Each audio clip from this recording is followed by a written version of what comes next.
ආයුබෝවන් හැමෝටම. අද මම ඔයාලව අරන් යන්නේ අපේ යුනිවර්සිටි එකේ තිබුණු හරිම ලස්සන වර්ණවත් දවසකට. අපේ කල්චරල්ස් ඇන්ඩ් සිවිලයිසේෂන් කෝස් එකේ කොටසක් විදිහට අද අපේ රුමේනියාවේ ඊස්ටර් නැත්තම් පාස්කු උත්සවය සමරන්න ලෑස්ති වුණා. ඔයාලට පේනවා ඇති අපි හැමෝම එකතු වෙලා පිත්තර පාට කරනවා.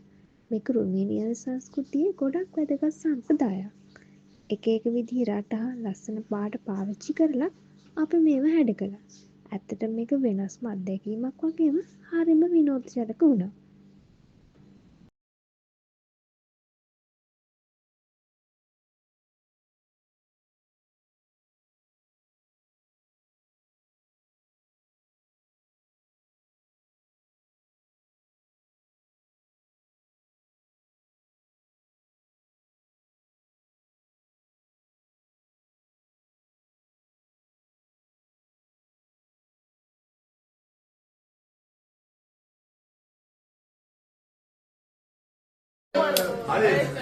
Khalid, dansa.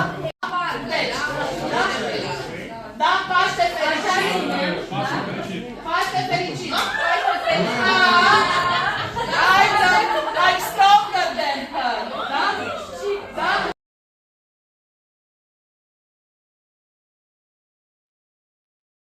ඉතින් මේ වගේ ලස්සන අත්දැකීම් තවත් බලන්න කැමතිද? මගේ YouTube channel එක subscribe කරන්න. comment එකෙන් බලන ඔබ සැමට අපි ආයෙත් අලුත් වීඩියෝ එකකින් හමු වෙනවා. Bye bye.